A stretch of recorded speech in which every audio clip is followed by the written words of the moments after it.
자, 오늘은 창조 시대 문명과 민족들의 기원이라는 주제로 강의를 시작하겠습니다.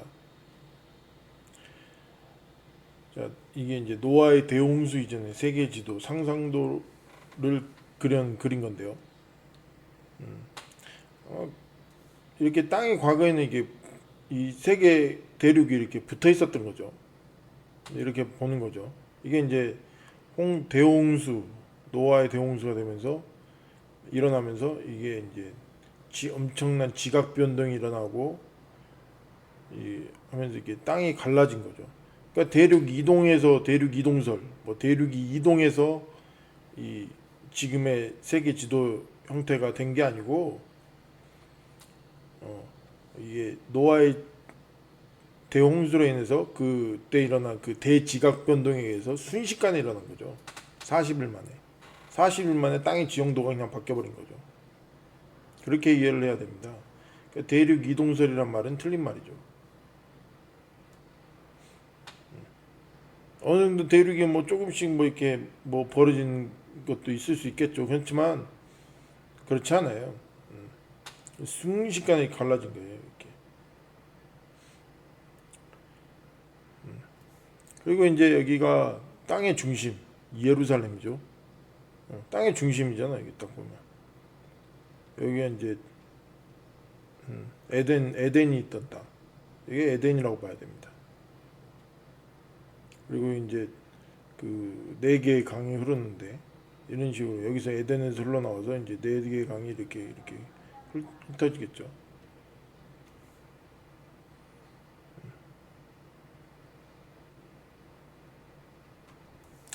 자, 에덴은 넓은 반경의 중동 지역을 포괄한다.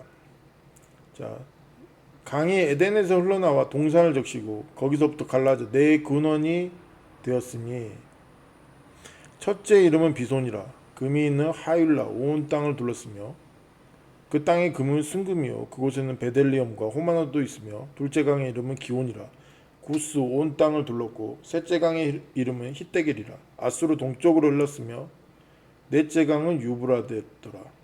자, 아수르 동쪽이 어디예요? 지금 이거 뭐 아시아 쪽이죠.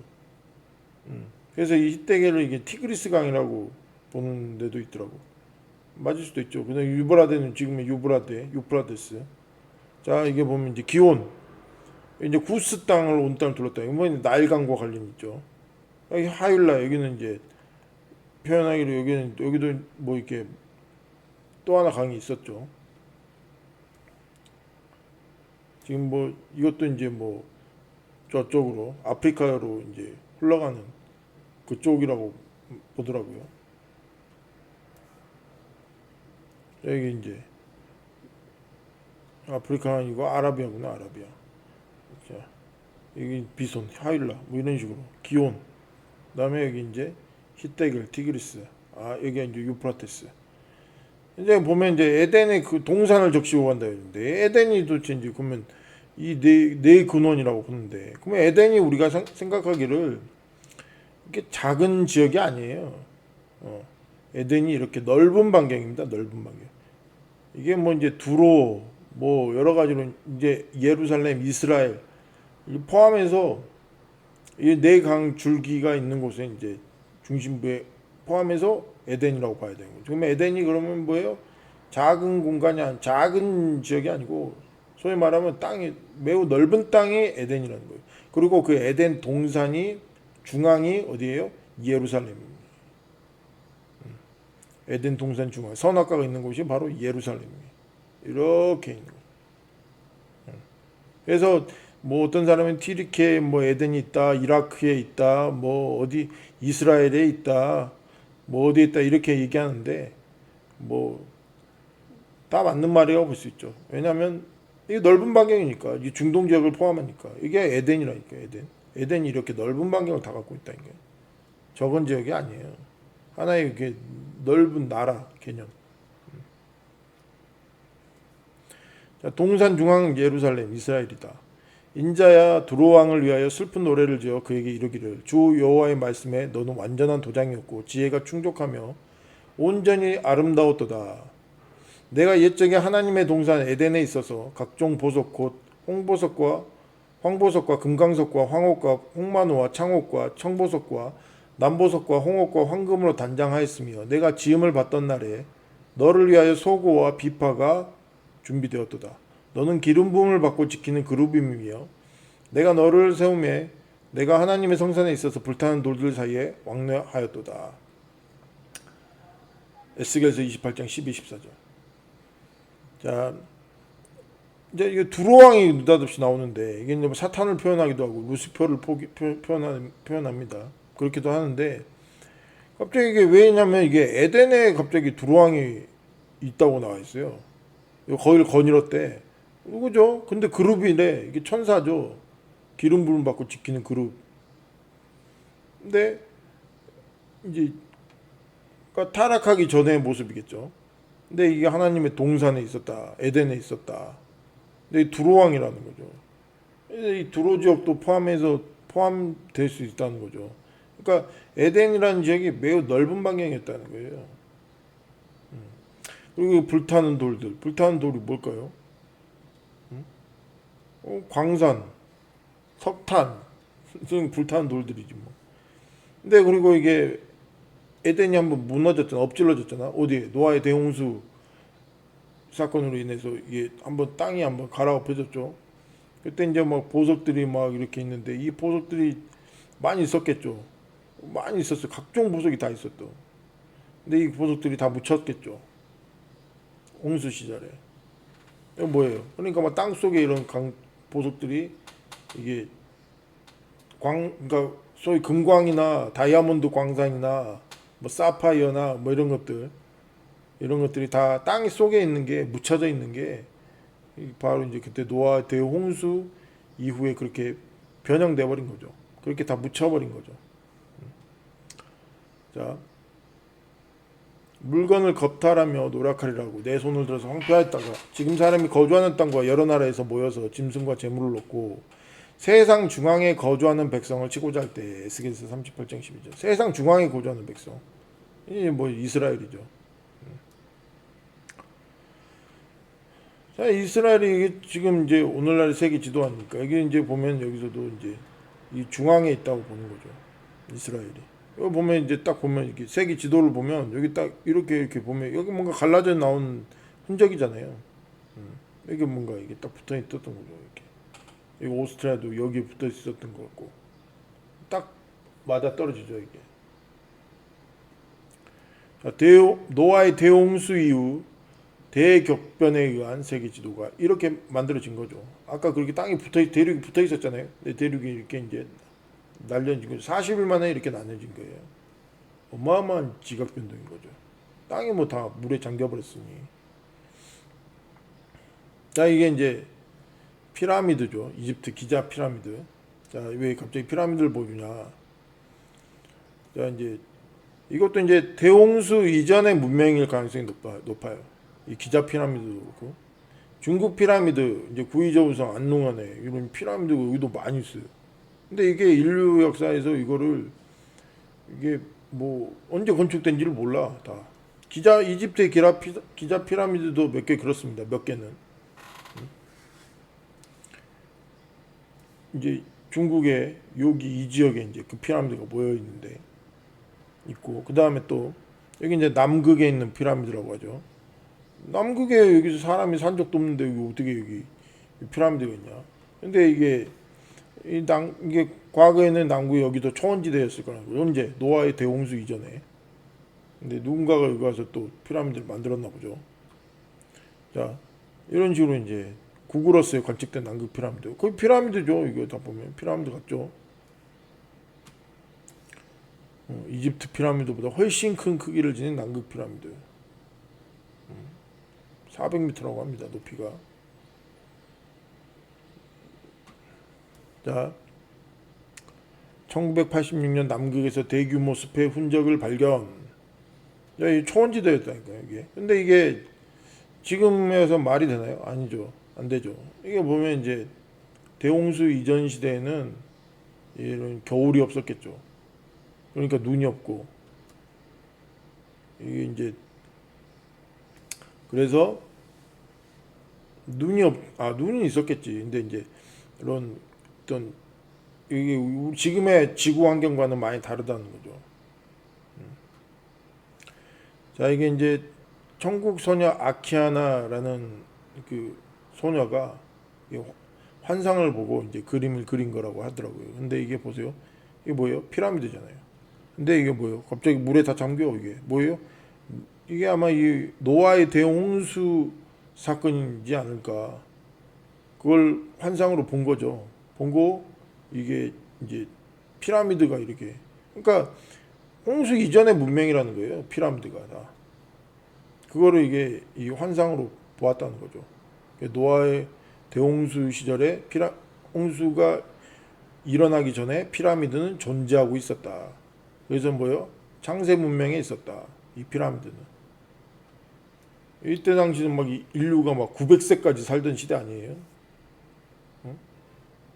그때는 뭐 사람이 뭐 인간의 인내심을 가지면서 막 지을 수 있었겠죠. 또 자연도 훨씬 좋잖아, 지금의 환경보다. 그러니까 사람 오래 살고 채식하던 때고 육식도 안 하던 때고. 자, 고대 피라미드는 대홍수 이전의 문명. 이제 과거 유럽에서 찾던 아틀란티스 문명이라고도 보죠. 이게 맞다고 봐요, 저는. 2012년 미국 및 유럽 일부 국가가 참여한 8명의 국제 연구진이 남극을 탐사하던 중 눈으로 뒤덮인 사면체 구조물이 발견되었다. 이 사람들은 미 정부가 탐사팀에 입막음을 시켰다. 피라미드가 발견되었다는 것 자체가 거짓이다 등 여러 의견을 내놓았다. 그렇게 남극의 피라미드가 발견되었다는 소식에 수많은 사람들이 구글어스를 통해 남극 곳곳을 샅샅이 뒤지기 시작했고, 2016년에 어느 남성이 피라미드 좌표를 찾아내는데 성공하며 남극의 피라미드형 지형물의 자체는 실존한다는 것이 확실시되었다. 그러나 이 구글어스에서 관측된 피라미드는 해안선과 가깝지도 않을 뿐더러 가장 가까운 해안에서 대략 800km 정도 떨어져 있기에 이 탐사진들이 찾은 피라미드의 주인 자체는 확인할 수 없게 됐다. 뭐 이런 일이 있었다고 합니다. 자, 이제 이 대홍수 이후에 이제 이 야벳, 셈, 뭐 함, 이 후손들이 이제 흩어져 살았다고 하는 지역들이죠. 이제 함이 이제 뭐 아프리카 지역이고 이제 이집트 포함해서, 그다음에 셈은 이게 뭐 지금 중동 지역, 그리고 이게 아시아로 번져가고, 그다음에 이제 야벳, 이제 유럽 종족의 기원이죠. 조상, 유럽 조상. 자, 유럽이 얘네들이 또 이제 이렇게 간 거죠. 어디로? 아시아 쪽으로.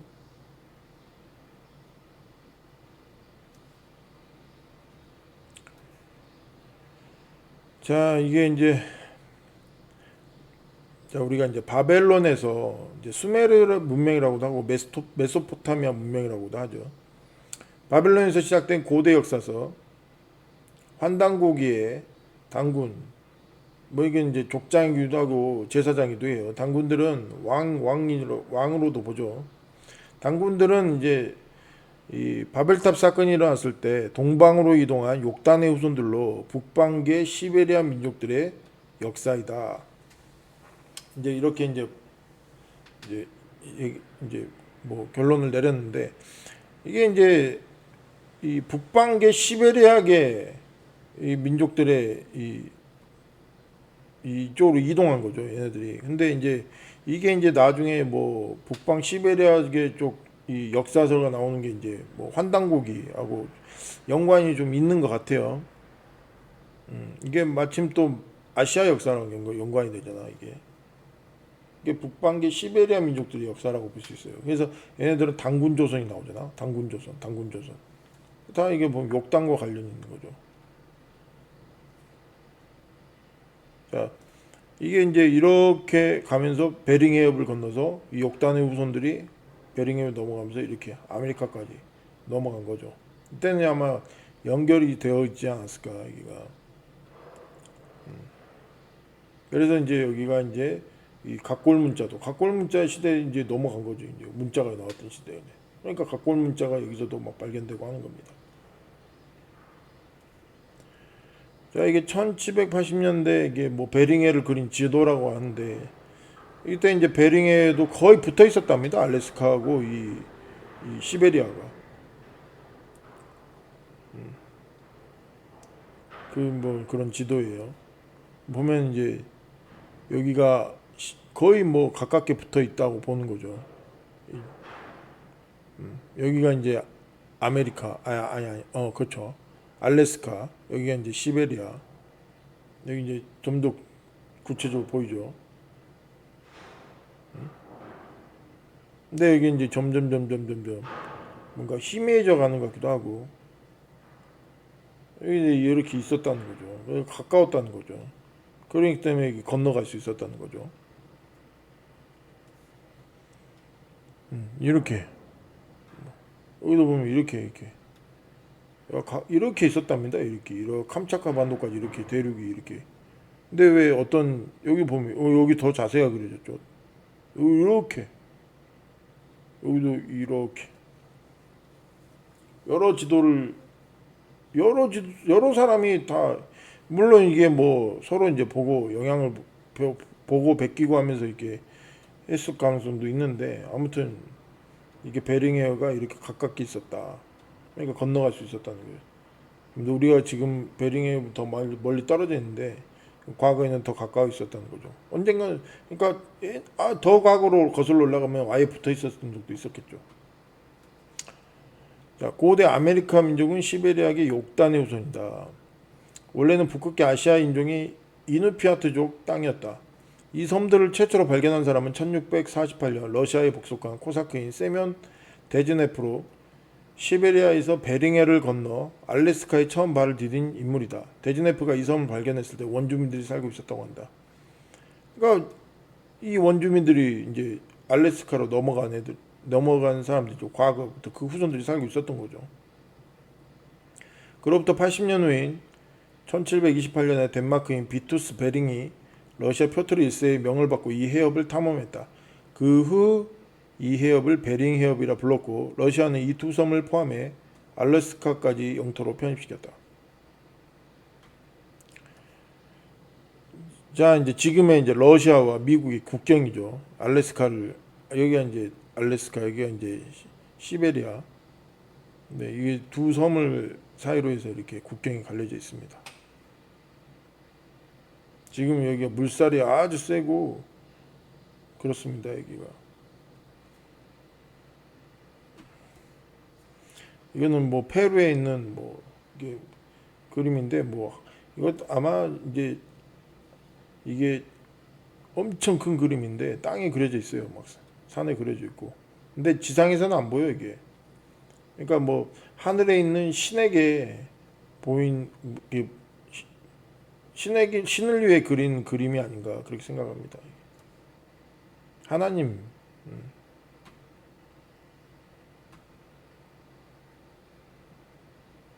남아메리카 페루의 동물 그림 500여 개 이상 존재. 이게 이제 거기에만 존재하죠. 이제 특이해서 좀 올려봤어요.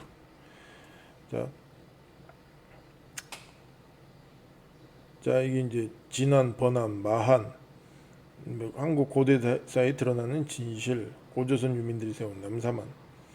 자, 이제 우리가 이제 한반도 이 식민사관에서는 이게 진안, 마한, 변안 우리가 이렇게 배웠죠. 근데 이제 좀 이제 우리 중국 역사서나 이쪽을 보면은 여러 역사, 다른 역사서, 다른 나라 역사를 보면 이 진안, 번안, 마한이 이 천문학으로 보니까 이 지형이 그리고 또 지형을 또 걔네들 역사서를 참고해서 이렇게 지형을 보니까 여기가 아니라는 거죠. 여기가 이렇게. 그래서 이게 역사가 축소됐고 우리나라 역사는 그래서 이게 더 오히려 더 현실적이고 설득력이 있다라고 보는 겁니다. 저도 이제 듣다 보니까 많이 이제 참고 자료도 많이 보다 보는데 이 말이 설득력이 있어요. 이게 더 맞아요. 우리가 지금 배우는 역사는 이제 지형이나 이런 걸 보면 완전히 잘못된 역사를 배우고 있는 거죠. 자, 고조선 멸망 후 사만시대 이제 환단고기 에서도 그렇게 얘기하고 있어요. 지난 마음 번한 이런 식으로. 그러니까 여기가 이제 삼국시대 포함해서 다 여기가 이제 여기까지는 이렇게 일부는 우리 땅이었다는 거죠. 과거에 여기가 이제 중국 땅이 아니라 과거에는 고조선 시대에도 마찬가지 이런 식으로 고려 시대에도 그랬다는 거죠. 참고사항으로 알아둘 필요는 있습니다. 자, 다시 보는 삼국시대. 고구려, 백제,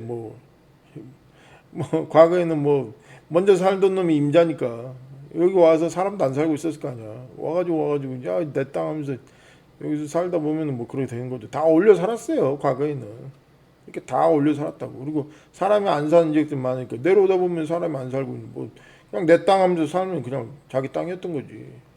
그리고 여기서 또 섬 건너가고 위로 이렇게 건너가고 아래로 이렇게 건너가고 서로 또 만나고 다 올려 살았다고. 이렇게 여기서 올려 살던 애들이 한쪽으로 이쪽으로 넘어가고 이쪽으로 넘어가고 또 나중에 이게 베링해 옆 넘어가는 애도 있었고 다 영향을 주고 받았어요.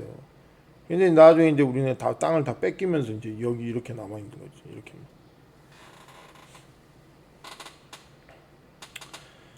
자, 송나라 사신 고려 견문록 고려도경이라는 책에도 이제 고려의 영역이 거기 강토가 거기 강토가 거기서도 이제 여기까지 이게 있었다고 그렇게 고려도경에서도 나옵니다.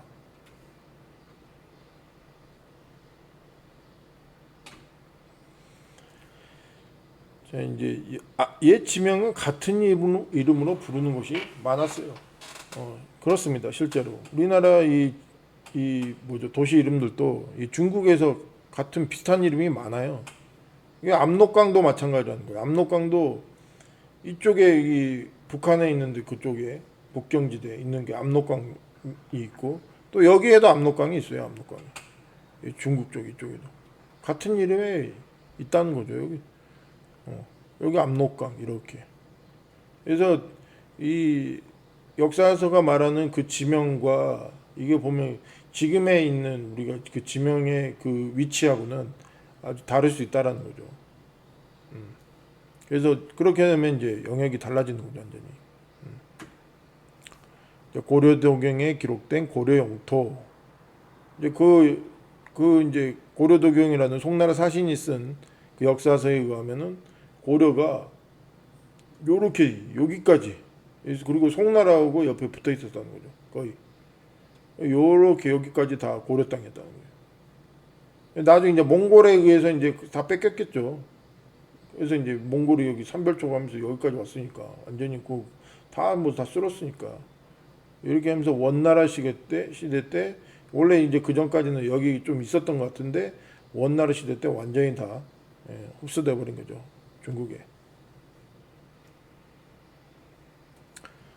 자, 중국과 한국의 지명 이름이 같은 이유. 조상들의 이주에 의해 고향을 그리워하며 붙인 지명을 불러 유래했다는 사연이 정설이다. 어느 정도 맞다고 봅니다. 보니까 다 같다. 호남, 강남, 다 강서, 다 해남, 영남, 다 우리나라에 있는 지역 아니에요. 제천, 이거 다. 광주도 있지, 광주도. 원래 다 이렇게 이게 넘어온 애들이 만든 거라니까 이게 다 그러니까 우리나라는 단일 민족이 아니에요. 원래 다 섞인 민족이지. 다 영향을 받았어요. 주고받았고 언어도 그래서 다 변천을 받았고. 자, 이제 시베리아 민족들은 욕단의 후손들이다라고 보는 게 이제 맞습니다. 왜냐하면 이제 성경에 보면 왜 성경으로 판단해야 돼요. 자, 에벨은 두 아들을 낳고 하나의 이름 벨렉이라 했으니 그때 세상이 나뉘었으며 벨렉의 아우의 이름 욕단이며 욕단은 알모닥과 셀렙과 화살마익과 예라와 하도람과 우살과 디글라와 오발과 아비마엘과 스바와 오빌과 하일라와 요밥을 낳았으니 이들은 다 욕단의 아들이며 그들이 거주하는 곳은 메사에서부터 스발로 가는 길의 동쪽 산이었더라. 자, 메사에서부터 스발로 가는 동쪽 산. 그리고 여기 보면 이제 두 아들을 벨렉이라는 아들을 낳았을 때 세상이 나뉘었다. 그리고 벨렉의 아우의 이름은 욕단이다. 자, 그리고 이제 그러니까 이게 스발, 메사에서 스발. 메사가 이제 여기가 이제 지금의 카스피해 지역, 코카서스 이 중앙아시아와 이 중동, 그리고 러시아 아래쪽이죠. 그쪽인데 이게 튀르키 옆에 거기에서 이제 출발해서 스베리아 지금의 동쪽으로 쭉 이동해오는 거기까지 동쪽 산이었는데 거기에 이제 지형이 흩어져서 살던 민족, 유목민족이죠. 흩어져서 살던 민족들이 뭐 이제 유목하다 보니까 그리까지 갔는 것 같아. 뭐 이게 그 양들 뭐 소들 데리고 다니면서 풀을 뜯겨야 되니까 그러다 거기까지 가서 산 거죠. 근데 이들은 셈의 자손이니 그 족속과 언어와 지방과 나라 대로였더라. 자 여기서 뭐 족속이 있고 언어와 지방과 나라가 이들은 그 백성들 족보에 따른 노아 자손의 족속들이요 홍수 후에 이들에게서 그 땅의 백성들이 나뉘었더라.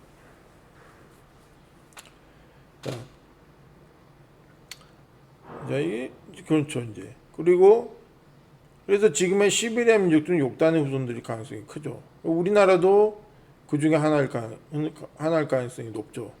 자, 동북아의 알타이계 민족들은 뭐 우랄 알타이계 그렇게 우랄 산맥, 뭐 알타이 산맥 이렇게 얘기하면서 알타이계 민족들은 대부분 욕단의 후손들이며 단지파가 아니다. 이게 뭐 단군 조선하니까 단하니까 뭐 단지파 아니냐 이렇게 했는데 아니에요. 단지파는 욕단하고 관련이 있죠. 욕단하고 욕단이라는 단이라는 게 탄 뭐 이렇게 해서 뭐 이게 이제 뭐 당군 뭐 이런 단 뭐 이렇게 비슷한 걸로 표현될 수 있죠. 나중에 이게 뭐 하나의 뭐 왕의 뭐 왕의 뭐 어떤 명칭이 됐는지는 모르겠는데 아무튼 이거랑 관련이 있을 수 있죠. 그래서 당군 욕단의 후손이라고 봐야 되죠. 당군 조선이라는 욕단의 후손과 관련이 있을 수 있다. 자, 단지파는 유럽의 왕족들이 혈통적으로 섞였다는 설이 있고 이스라엘의 알리아 운동 단체 주이시 에이전시에 따르면 에티오피아 유대인들이 단지파라고 한다. 자, 욕단의 후손이라고 우리가 이제 볼 수 있는 민족들 보자면 자 부여 이제 오늘날 부리아트라는 족속이 있는데 몽골 부리아트 이제 부여족 여진 거랑 만주족 이것도 이제 몽골족과 관련이 있어요. 흉노 말갈 마자르 이거 이제 뭐 훈족 흉노족과 관련이 있고 말갈은 뭐 말갈족 그리고 몽골 그렇죠 돌골 그리고 돌골 튀르키 투르크 민족들 돌골 그다음 왜 일본 그다음 고려 북한 뭐 남한 포함 백제 신라 대한민국 등 알타이계 민족들 볼 수 있죠. 자 이제 여기 이게 이제 알레포라는 지역인데 시리아에 있어요. 근데 이제 여기가 이제 과거에 이 니무롯에 의해 여기가 이제 그 바벨탑이 쌓여지던 이게 바벨탑이 쌓고 있을 때 이게 에벨이 세운 왕국이 있었어요. 그래서 이게 얘네들은 바벨탑과 섞이지 않았다라고 보는 거죠. 그게 이제 알레포 지역입니다. 알레포에서 가까운 지역이에요. 자, 이제 벨렉이 낳은 히브리 민족과 히브리어의 기원. 자, 에벨, 이브리 이거는 히브리 어원의 파생 단어이며 강을 건너온 자, 건너편이라는 뜻이다. 자, 에벨이 바로 이제 히브리 어원의 기원이에요. 자, 이 에벨은 메소포타미아 두 강 사이에서 유프라테스는 히브리어로 이게 뜻이 천국 창고라는 뜻이 있답니다. 유프라테스 강을 건너 하나님을 대적한 니무롯의 반란 계획에 동참하지 않았고 벨렉을 낳은 해에 바벨탑 혁명이 일어났고 그 후에 바벨탑 사건이 일어난 거죠. 그 후에 동생 욕단이 태어난다. 히브리어는 바벨탑 혁명에 가담하지 않았기에 에덴의 시대부터 쓰던 언어이며 히브리 왕국의 언어를 사용하였기에 타민족들이 그들을 히브리 민족이라고 불렀다. 이렇듯 그러니까 에벨 왕국에 에베르 왕국, 히브리 왕국이 있었다는 소리예요. 이렇듯 욕단의 후손들의 언어가 히브리어와 관련이 있다면 한국어와도 연결이 된다. 자, 에벨은 수메르에서 약 1000km 가량 떨어진 시리아 알레포 지역에서 55km 이동한 텔마르드기의 에블라 왕국을 세운다. 히브리 왕국을 세웠다는 거예요. 에블라 왕국. 자, 1964년 이탈리아 고고학자들에 의해 시리아 북서부의 한 폐허에서 발견된 1만 6천 개 이상의 서판들이 회독되면서 에블라 왕국의 존재에 대한 역사적 사실들이 밝혀졌다. 그 결과 경건한 셈 계열의 에벨이 BC 30, 그러니까 BC 3000년, BC 2300년 초대 에블라 왕국을 세운 인물이자 초대 왕이라고 전해진다. 이때는 아직까지 뭐 인류가 몇백 년씩 살고 있었죠. 이제 수명이 점점 줄어들어가지만, 자, 마리 또는 히타이트 왕국가의 침략으로 속국이 된 에블라 왕국을 떠나 당대 최고 문명의 중심지 바벨탑 혁명이 일어나 메소포타미아 지역으로 이동한 에벨의 후손들이 있었을 것으로 본다. 그때 이게 말이라는 왕국이 있었는데 얘네들하고 싸웠어요. 히타이트족이라고도 보는데 뭐 얘네들한테 이제 뭐 어느 정도 또 점령을 당한 거죠. 그래서 이제 거기서 벗어난 거죠. 그래서 다시 이제 이 메소포타미아 쪽으로 오지 않았나. 이제 그 후손으로 루, 나홀, 데라가 있는데 나홀이나 아브라함의 아버지 데라일 가능성이 크다. 루는 친구, 동료, 나홀은 콧바람, 뒷바람 이란 뜻이 있고, 데라는 방랑자, 지체하는 자라는 뜻을 가지고 있다. 이게 데라 시대에 넘어오지 않았을까 이런 생각도 있죠. 방랑자고 지체하는 자라는 뜻. 방랑자니까 이렇게 왔겠죠. 거기까지. 바벨탑 혁명이 일어난 곳은 시날 평지, 지금의 이라크에 있다. 그리고 히브리인 아브라함은 그곳의 갈대아 우르에서 나와 이스라엘의 믿음의 조상이 된다. 그래서 이 바벨탑 사건에 가담하지 않았기 때문에 얘네들의 이 히브리 언어는 이 태초의 언어일 가능성이 높다는 거죠. 즉, 그렇죠. 원래 언어라는 거죠. 원래 언어. 근데 이 만약에 그렇게 보면 에벨의 족속이 이게 이 바벨탑에 섞이지 않았다면 동생 욕단도 마찬가지죠. 근데 동생 욕단도 히브리어를 썼겠죠. 근데 그 히브리어에는 뭐요? 이쪽으로 갔다는 거죠. 동쪽으로 갔다는 거죠. 그러니까 시베리아까지 왔다는 거죠. 스발이라는 말이 이 시베리아라는 어원인데 이 얘네들이 여기까지 왔다는 거죠. 그럼 뭐예요? 이게 얘네들도 그러니까 히브리어 어원이 이 동양에 많이 이 뭐죠? 이게 시베리아계 민족들에게 이 히브리어가 어느 정도 이 고대 시베리아 언어에는 있었을 거라는 거 보는 거죠. 그 중에 한국도 시베리아계 북방민족과 연결이 되어 있기 때문에 한국어에도 영향 당연히 있겠죠.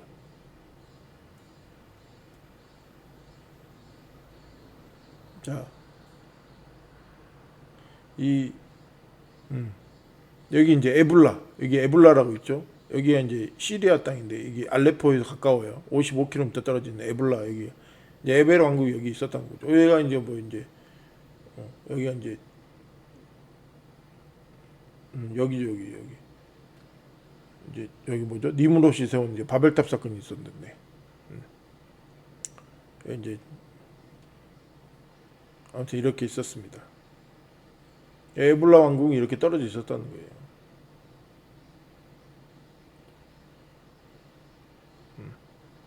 여기죠. 이제 여기가 이제 이렇게 여기 이제 이 부분에 이 두 강 사이죠. 이게 유프라테스 강, 이게 뭐 티그리스 강, 이 사이에 이제 바벨탑 사건이 있었던 거고, 이 여기는 이제 여기 떨어져 있었죠.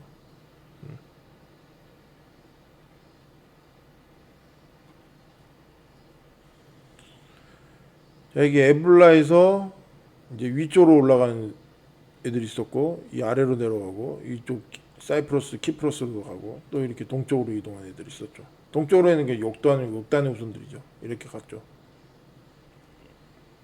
여기 일부는 수메르로 이렇게 내려가고, 그 중에 이제 누구죠? 이제 아브라함이 여기서 나오는 거죠. 여기 우르 여기 있죠. 여기 우르라고 있죠. 아브라함이 여기서 나온 거죠. 그러니까 일부는 이리 갔고, 욕단에 간 애들은 이리 갔고.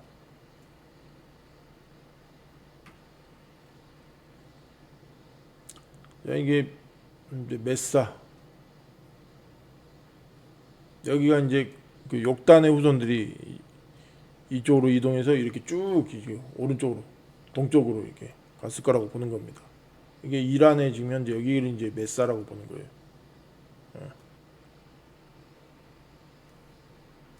지금 여기 투르크메니스탄 있는데네. 이란하고 국경지역 쪽에 있네. 아프가니스탄하고 가깝고 그쪽 지역이네요. 여기를 이제 메사라고 보는 지역입니다. 자, 욕단족이 여기서 이제 메사에서 이렇게 스발까지 이렇게 스발의 욕단족의 이동 경로라고 이렇게 본다는 거죠. 동쪽으로. 지금 이제 한반도까지 오죠. 이게 보니까. 자, 시베리아는 고대부터 존재한 단어이다. 스발에서 파생된 단어가 스발이, 시베리, 시베리아이다. 여기다 이제 이 유럽 애들이 아라는 뜻을 단어를 붙어서 이게 이제 뭐 땅이라는 뜻도 있고 나라라는 뜻도 된다는데 이게 그래서 아시아 뭐 뒤에다 다 뭐 아를 쓰는 거예요. 차이나 코리아 뭐 이렇게 다 아를 쓰는 거예요. 뒤에다. 그래서 이제 스발의 땅이다, 시베리아의 땅이다, 시베리아다 뭐 이렇게. 그래서 이 스발이라는 말이 성경에 나와 있는 스발이라는 말이 바로 그냥 시베리아예요. 이게 그래서 고대부터 이게 다 존재했던 단어라는 거예요. 시베리아가. 자, 메사, 우랄, 알타이 산맥, 천산 산맥, 스발 뭐 이렇게 쭉 연결돼. 자, 스발, 세발은 히브리어로 스발이라는 뜻이 거주하다 머무르다라는 뜻이랍니다. 오늘날 뭐 서울은 신라의 수도 모사라벌 스발에서 유래했으며 뜻은 새로운 땅이라고 뭐 이런 뜻도 이렇게 보는 사람도 있더라고요. 그리고 또 스발은 뭐 우리가 쓰는 욕설 시발하고도 관련이 있을 것으로 본다. 보통 뭐 시발년 욕해서 죄송합니다. 시발놈은 아무하고나 하룻밤을 보내거나 바람을 피우는 음란한 남녀를 일컫는 말이다. 그렇죠. 뭐 그렇게 우리가 쓰죠. 근데 통일신라 당나라 시대 이후부터 이 민족들을 오랑캐라고 불렀다. 근데 그렇죠. 근데 이 러시아어로 시발은 인간 쓰레기라는 뜻이 있답니다. 그리고 왜냐하면 유목민족 당시에 이게 북방계 민족들은 이게 좀 그런 식으로 보였죠. 맨날 뺏어먹기만 하고 좀 막 사람 사냥하고 그런 애들이 많았잖아요. 그래서 시발이라는 말이 거기서 유래한 게 아닌가 이런 생각도 들고. 자, 시발이라는 말은 또 남쪽에 살던 민족들이 북쪽 시베리아에 사는 민족들을 비하하는 명칭으로 사용했을 가능성도 있다. 우리가 여진족들을 과거에 뭐 이렇게 시발이라고 뭐 이렇게 불렀다는 이야기도 또 있어요. 그래서 이것도 어느 정도 일리가 있습니다. 그리고 뭐 프랑스 말로는 시벨롬이라는 말이 있다는데 그게 뭐 꽃미남이라는 뜻도 있다고 하더라고요. 참 재밌죠. 그거는 뭐 관계가 있는지 모르겠고. 자, 중국에서는 훈족을 부를 때 흉노라 칭하며 흉악한 노예들이라고 비하했고, 유럽은 러시아, 루스 민족을 슬라브라 부르며 노예 족속이라고 비하했다. 자, 삼국시대까지 신라는 시발을 북방계 시베리아 민족을 비하하는 명칭으로 사용했을 가능성이 있고, 이후 북방계와 남방계가 동일한 신라 시대부터 오랑캐로 바뀌었을 가능성이 있다. 이제 중국이 오랑캐라고 쓰니까 이제 같이 따라서 오랑캐라고 부르는 거죠.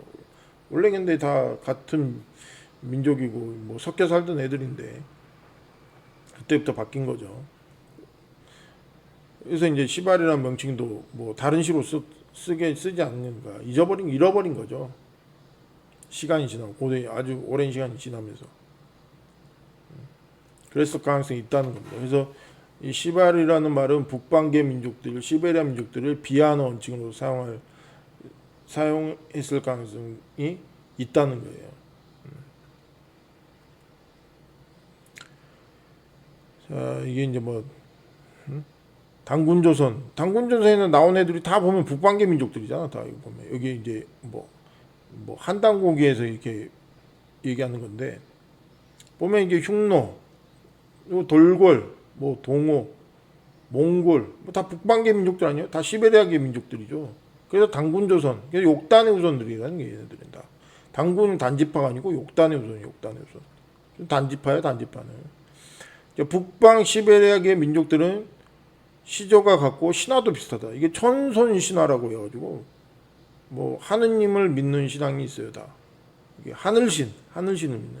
그 시조가 다 같아. 다 같다는 거지 뭐. 다 욕단의 후손. 얘네들은 그래서 다 뭐 에벨로 가고 얘네들은 다 저기로까지 가고 다 노아까지 가는 거지 뭐. 자, 이게 이제 우라로족, 알타이어족, 뭐 이렇게 있는데 이 이제 알타역의 애들이죠. 이게 다 이제 북방계 시베리아 족들은. 근데 이제 한국은 좀 특이한 게 있는데 언어가 그래도 좀 다르잖아요. 뭐 같은 알타역이라고 하더라도 이제 보면 이제 우리나라는 이게 드라비다오라고 이 인도족 이 남아시아 얘네들하고도 언어가 좀 비슷한 언어들 많이 있죠. 그래서 여기가 보면 이게 이 드라비다오족은 인도 유럽어족하고도 또 연관이 있어요. 이렇게 당시 과거에 이제 헬라 시대 때 이게 언어가 섞였기 때문에 이 드라비다하고도 한국어하고도 이게 연결이 되는 점이 있어요. 그래서 한국은 뭐 순수 알타이에게는 아니다라는 얘기도 있는데 뭐 섞인 거죠. 섞인 거예요. 섞인 거. 둘 다 있죠. 둘 다. 언어가 그러면서 조금씩 변천을 겪은 거죠. 자, 이런 개념이에요. 자, 이게 보면은 이게 북방계 시베리아 민족은 신화도 비슷해. 그래서 뭐예요? 이게 천손 신화야. 하늘신을 믿는 하늘의 자손이다. 라고 해가지고 이렇게 똑단의 후손이니까 뭐 그럴 수 있죠. 이렇게 해서 여기서 이렇게 천손 신화가 같아요, 다. 그리고 여기는 이제 난생 신화. R에서 태어난 R란자 써가지고 R에서 태어났다 이거예요. 그래서 이게 보면 인도잖아요, 인도. 이게 남아시아. 인도에서 이렇게 쫙 이렇게 한반도까지 쫙. 근데 여기서는 다 난생 신화거든요. 여기는 다 천손 신화고. 근데 여기서 겹쳐. 한국에서 겹친다고요. 그러니까 여기 뭐예요? 둘 다 있는 거야 여기는 한국은. 그래서 뭐예요? 남방계와 북방계 섞인 거라고 보는 거죠. 그래서 드라비다어도 섞인 거죠 여기에. 뭐 나중에 보면 뭐 우리나라에 뭐 가야계 뭐 김수로 왕의 그 허황우 도 여기 이렇게 오잖아요. 허황옥도 이렇게 오는 거죠. 그래서 드라비다어가 알타이게 섞인 거다 우리는. 그래서 한국어가 독특하게 좀 바뀐 거다라고 보는 거죠. 한국어도 그래서 뭐죠? 히브리어하고 조금 과거 순우리말은 히브리어하고도 연관이 되어 있는 것들이 꽤 있다는 거죠.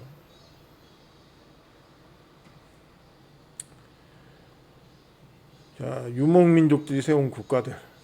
이제 불가리아, 뭐 불가르족, 뭐 헝가리, 마자르족, 훈족, 뭐 몽골, 카자흐스탄, 카자크족, 우즈베키스탄, 우즈베키족, 키르기즈스탄, 키르키즈족. 이제 이건 다 투르크죠. 셀주크 투르크, 우르멘 투르크. 이게 우즈베키스탄, 키르기스탄 다 비슷한 언어예요. 투르크예요. 그래서 보면 다 이게 북방계 시바리아 민족들이 유럽까지 간 거죠. 불가리아, 헝가리는 이게 이제 걔네들이 선 거죠. 자, 한글의 기호는 욕단의 후손이 만들었다. 아까 이제 드라비드하고 섞인 거죠. 욕단의 후손하고도 관계가 있죠. 자, 북방계 알타이계 언어들은 히브리어와 관련이 있고 한국어와 히브리어 연관이 있음이 드러난다. 오랜 세월 동안 수많은 언어를 사용하는 민족들 언어 혼합되면서 지금은 모두 다르게 변형된 것으로 보인다. 그래서 순우리말이 고대 히브리어와 비슷한 어원들이 나타나는 것이다. 한단고기에는 한글 문자의 기원이 되는 가림토 문자가 나온다. 한글은 세종이 만든 게 아니라 재창조 및 복원한 것이다. 그리고 세종이 만든 한글을 반대한 상소문은 단 한 건에 불과했다고 한다. 막 반대를 했다고 하는데 뭐 그렇지 않대요. 뭐 우리가 뭐 세종이 뭐 학자들이 반대를 했고 또 왜 그걸 만드냐 뭐 그렇게 했다는데 그렇지 않답니다. 이거 우리 잘못된 역사 상식이에요. 세종은 당시 명나라를 통해 서학을 비롯한 역사서와 새로운 학문들을 많이 접하게 된다. 조선은 변화를 추구해야 함을 많이 느꼈을 것이나 분명한 한계도 존재했다. 그러나 세종은 잘못된 선택을 한다. 많은 사상 중에 통치 사상으로 주자의 성리학을 추구하여 유교죠. 사회 발전과 번영을 꿈꿨지만 오히려 조선 사회를 후퇴시키는 요인으로 작용한다. 한글은 잘했지 얘가. 근데 다른 면에서 봤을 때는 결과적으로 그렇게 좋은 거라고 보지는 어렵죠. 당시로서는 최선의 선택이라고 하지만 동방 그리스도교와 성경의 존재를 알았을 거라 주장한다면 이것은 명백히 잘못된 선택이다. 하지만 성경이 주장하는 사상은 자유와 평등, 민주화를 꿈꾸는 신분제 사회를 비판하는 내용을 담고 있기에 이는 당시 왕조들에게는 받아들이기 어려웠을 것이다. 또한 조선 건국 초기에 위험한 책으로 여겨 분서가 되었을 가능성도 배제할 수 없다. 경교 서적들을 얘기하는 거죠. 어쨌든 이 선택은 향후 조선의 민초들을 500년 동안 어렵게 만드는 큰 요인 중 하나라고 볼 수 있다. 노비제 이제 세종이 뭐 이 정책이 실시했던 정책 중에 이제 노비제 확장을 통해서 3, 40%가 노비였다고 그러고, 기생제 확충, 관노비, 위안부 뭐 이렇게 표현을 하죠. 기생도 늘어나요. 그리고 천신제, 하늘에 드리는 제사를 폐지했다. 이게 그러니까 어쨌든 저쨌든 하나님과의 관계가 멀어지게 만든 거죠. 하늘신은 멀어졌다. 이게 어느 정도 그래도 우리는 그 천신 문화가 있었는데 그걸 없애버린 거죠. 세종이.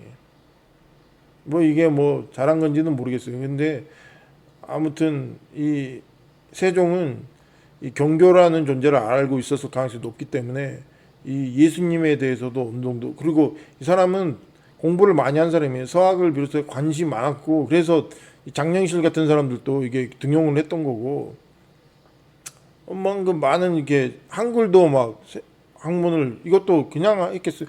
한당국이라는 책을 알고 있었을 거라고. 그러니까 가림토 문자를 활용해서 뭐죠? 한글을 재창조한 거죠. 그런데 이제 이 사람이 그렇게 학문을 많이 알고 궁금한 게 많은 사람인데 아는 게 엄청나게 많았겠죠. 그리고 다른 학문에도 관심이 많았죠. 음악에도 관심이 많았고. 그러니까 뭐 이 사람이 경교를 몰랐을 리가 없지. 그럼 예수님도 어느 정도 알았을 거라는 거예요. 이 세종이 예수님을 모르지 않았을 거라고. 근데 이 사람이 만약에 제대로 된 좀 더 이 정말 백성을 생각하고 했었다면 이게 뭐죠? 유교가 아니라 그리스도교를, 물론 이제 뭐 당시에 이제 이 중국 눈치를 봤겠죠. 그래서 뭐 주자의 성리학을 뭐 받아들인 것도 있겠지만 어쨌든 동방 그리스도교를 추구하지 못했다는 게 안타까움이 있다. 그래서 뭐 그게 한계죠, 뭐. 당시 왕들의 한계. 조선 양반 사이는 세종이 성군이나 오늘날 시대에는 성군이 아니다. 그렇죠. 조선 경제사뿐만 아니라 조선 노비제 연구에 정통한 이용훈 전 교수에 따르면 17세기 중엽 조선의 인구 약 1200만 명 중 3, 40%가 노비 신분이었다. 심지어 1663년에 만들어진 한성부 호적을 보면 73%가 노비였다. 노비 인구가 크게 팽창한 세종의 역할이 컸다. 노비가 주인을 고소할 수 있는 법적 권리를 박탈한 노비 고소 금지법은 노비를 주인의 완전한 사유재산으로 만들어 그 가격을 고려 때보다 5, 6배 올려놓았다. 태종 때만 해도 노비 인구 억제를 위해 노비와 양인의 결혼을 금지했지만 비가 양인 남자와 결혼해 낳은 자식은 양인 신분으로 삼았다. 세종 때 만들어진 종모법은 노비제의 기틀을 놓은 법으로 노비와 양인의 결혼을 방임하면서도 노비와 양인 남자의 소생을 노비 신분으로 돌려 재산으로서 노비 양산을 가져왔다. 이게 노비가 오히려 이제 세종 시대에 이제 늘어났죠. 뭐 어쨌든 노비, 뭐 세종이 노비를 뭐 좀 더 이렇게 사람을 생각하고 했다고 치지만은 뭐 그래도 어차피 노비 양산을 결과를 가져왔어요. 결과적으로 나중에는 이게 역사적으로 그렇게 좋은 방향으로 흘러가지는 않죠. 양반인 형 놀부와 천민인 동생 흥부의 흥부전 이야기의 탄생 배경이라고도 뭐 그렇다고도 합니다. 흥부전과 춘향전, 홍길동전은 조선시대에 발전했다. 기생제 역시 마찬가지다. 이제 춘향전은 기생제와 관련이 있죠. 이 세종은 1431년 관비가 양인 남성과 낳은 자식 중 딸은 기생, 아들은 관노로 삼자는 형조의 건의를 수락했다. 또 1437년에는 국정지대의 군사를 위로할 목적으로 기생을 두라는 지시도 내렸다. 저자는 세계사에서 한국사가 지닌 개성적 특질을 상징하는 기생제는 사실상 세종이 만들었다면서 세종에게 노비와 기생은 피가 천하고 성적으로 난잡해 소생의 부계를 인정할 수 없는 금수와 같은 존재였다고 비판한다. 또 세종은 하늘에 올리는 제사인 천제를 중국 천자 이해에 속한다며 스스로 폐지해 국가체제를 제후국으로 정비했고 사대주의가 더욱 강화됐다고 저자는 주장한다. 세종이 성군으로 자리잡은 이유에 대해 이 정 교수는 역사학의 가장 중요한 부분인 경제사 연구를 방임하고 정치사와 문화사 연구로 경도된 가운데 유교국가 나름의 민본주의와 합리성을 관념적으로 부각하다 보니 그렇게 된 것이라고 말했다. 암행어사 이몽룡과 기성의 딸 기생의 딸 춘향 이야기가 춘향전의 탄생 배경이다. 구전 설화들의 특징의 일부 작품을 제외하고 저자 미상이라는 공통점도 존재한다. 국문학자 설성경 교수는 춘향전의 저자가 조선시대의 문인 조경남이라고 한다. 저자들의 대다수는 신분이 정해진 사회에서 벗어날 수 없는 비극과 운명의 지식인들의 작품일 가능성이 크다. 흥미롭게도 이것은 권선징악을 주제로 시대적인 배경을 주제로 삼았으나 기독교적 세계관도 일맥상통한다. 동방 그리스도교 교도들과도 연관이 있을 것으로 추정한다. 왜냐하면 이게 이 보면 예수님의 그 신랑된 예수님과 신부되는 이 뭐죠? 이 그리스도인의 그 이야기하고도 어느 정도 맞아떨어지는 게 있기 때문에 그런 거예요. 그래서 춘향전을 지은 사람은 예수님을 알고 있을 가능성도 있다라고 보는 것도 있습니다. 그런 견해도 있습니다. 옛날 과거에 경교가 이미 들어와 있었으니까 그리스도인 교를 믿는 사람들이 있었을 가능성이 높죠. 있죠.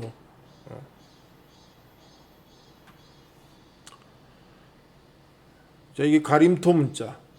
보면 이게 환단고기에 이런 나와 있는 문자인데 보면 보세요. 이게 뭐 똑같아. 알파벳이 자음 모음 한글하고 똑같은 거 아니에요? 훈민정음 28자 1443년 창제. 이거는 BC 뭐 2000년도 거의 뭐 지금으로 사면 4000년 전에 이미 가림토 문자가 있었다라고 얘기하는데 뭐 어느 정도 이거 뭐 맞는지 안 맞는지 모르겠지만 정확하다고 볼 수는 없죠 이거는. 근데 그때 하여튼 오래 전에 이미 한글이 존재가 있었다라고 보는 거예요. 근데 이게 세종이 이거를 복원한 거죠. 이게 좀 더 이렇게 세종이 참고해서 이거 만든 거죠 이거를. 한글 창제는 결과적으로 그거 보면 세종이라기 보기에는 그냥 세종이 다시 복원한 거죠. 재창조할 때한 거죠. 다. 세종이 순수하게 창조한 게 아니죠. 다른 이가 누군가가 만든 거죠. 누군가가 만든 거를 다시 복원한 거예요. 옛날에 누군가가 이게 사용했는가도 모르죠. 만든 사람이. 자, 세종이 직접 한 말이에요. 글자는 옛 전자를 모방했다. 이제 세종실록에 이렇게 나와 있다. 잡은 거죠. 옛 전자를 모방했다. 그러니까 아까 가림토 문자를 모방한 거죠. 세종이 이렇게 얘기했다니까요. 자, 이제 일본의 이제 역사서죠. 가장 오래된 역사인데 고사기라는 책에 그 소문에 따르면 자, 와도 5년 712년에 겐메이 청환의 부름을 받아 오호노와 오아소미 야스마루가 바친 것으로 되어 있다. 자, 고사기라는 책은 이 지명과 이름이 일본식으로 변형된 것으로 환단고기와 비슷한 내용이 많답니다. 왜냐하면 이제 얘네들도 이제 이 환단고기를 쓴다는 거는 이 근데 뭐 같이 살았던 올렸던 같은 민족이라는 거죠. 비슷한 민족이라는 거죠. 섞여 살았다는 거죠. 결과적으로 보면은 형제국이라는 얘기예요. 우리나라와 일본도 북방 민족하고 연관이 있죠. 일본도 남방기하고 섞였죠. 자, 오늘은 이제 민족의 기원에 대해서 좀 알아봤는데